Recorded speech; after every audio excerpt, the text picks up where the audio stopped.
At the end of the last section, we return to Yelverton from Dartmoor to this spot where there are excellent remains of the old tramway. Devon County Council have pointed out on their interpretation signage of the three archaeological artefacts, that of the two leats and Tyrwhitt's tramway.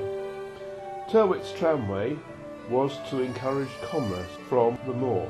In building the tramway, horse-drawn wagons could ply their trade. I'm going to resume my journey on the old bike across Roborough Down, following the route of the tramway. Come and join me. Off we go!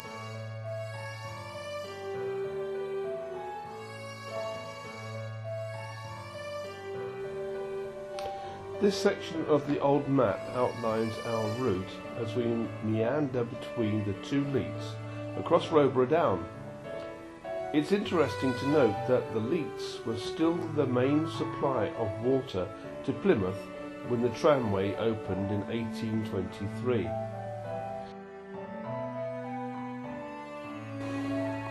We've reached a milestone, and this one says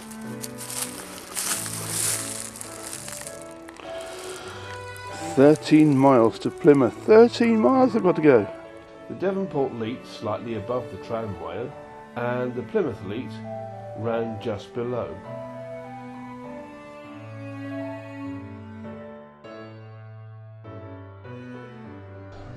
It's incredible that on this hillside you've got, up that side you've got Devonport leat, you've got remnants of the trackway which this cycle path runs directly adjacent to, and sometimes actually joins it. And down there, snaking around, is Plymouth leat. And obviously around Roborough Down, this is the obviously the best route to take a tramway. Over to my right and your left is the golf course, and obviously this is a fresh new look to modern times, I suppose. This is what happens.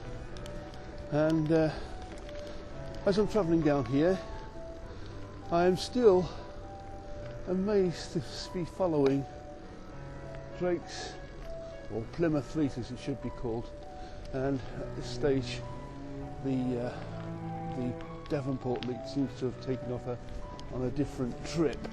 It seems to be bearing away now over there across the golf course.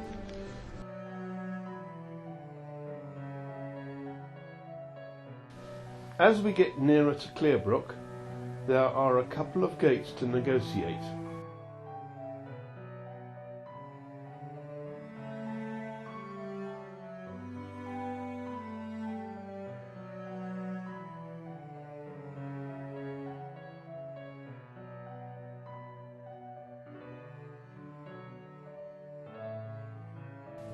Once again, there are plenty of granite sets. By my reckoning, in 2016, the year of this piece of video, will be just 7 years short of 200 years since the tramway opened. The idea for the tramway was simple: charge a levy for the use of the line. Granite down, lime up. That would neutralise the acid soil to make arable farming possible. Produce could then come down. Other quarries and mines could also make use of the tramway. Alas, it became very expensive to build, owing to landowners along the way placing conditions and asking a high price for the railroad. It was not a great success. I've completed a mile since the last milepost. This one shows 12 miles to Plymouth. We are approaching Clearbrook, and near to the road is a building which was a post to change horses and to do repairs or any farrier work. Note the chimney on the corner that could have been for a forge.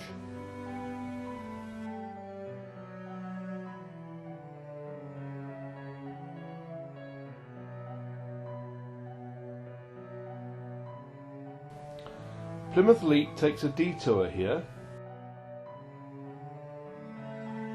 The tramway bore off to the right, crossing over the road and following it for a short time before it continued off across Roborough Down.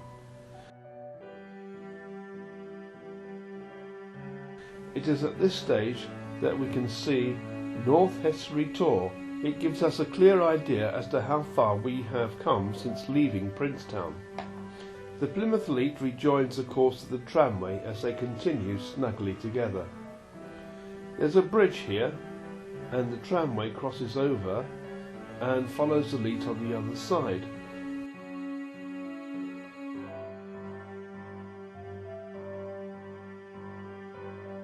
They both emerge at this point near the heavy haulage works, and it is difficult to see where the course of the track takes after that. Standing at the bottom of Roborough Down at Bickley Cross, it is easy to see the heavy haulage works. Following the line of the hedge, the Leet and the tramway would descend the down. The tramway parts company from the Leet at this stage, as the tramway changes direction and follows this tract of land down to Bickley Cross. Roborough Recreation Hall has been built on this point where the tramway would have continued. It's a case of best guessing the course of the tramway.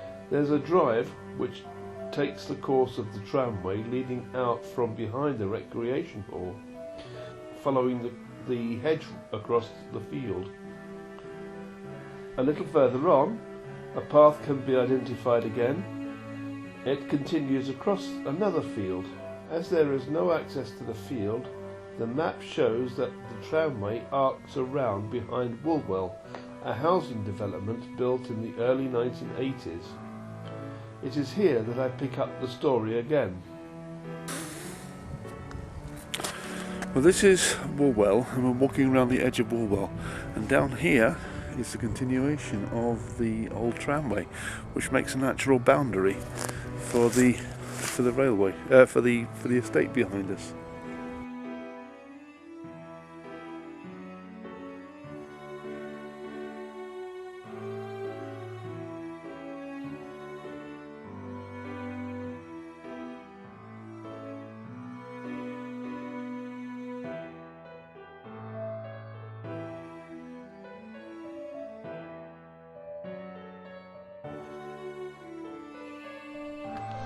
Well, I'm emerging from behind Woolwell over there, and we've actually found the actual tramway with the telltale marks, the stones that are holding the rails here. And there's quite a few of these things down here. And this is the last stage before I take the woodland route down towards Plym Woods over there, and that will be the next stage of my incredible journey, at which stage the railway will take a dive through the valley and zigzag backwards and forwards through that valley until we get to the quarries again.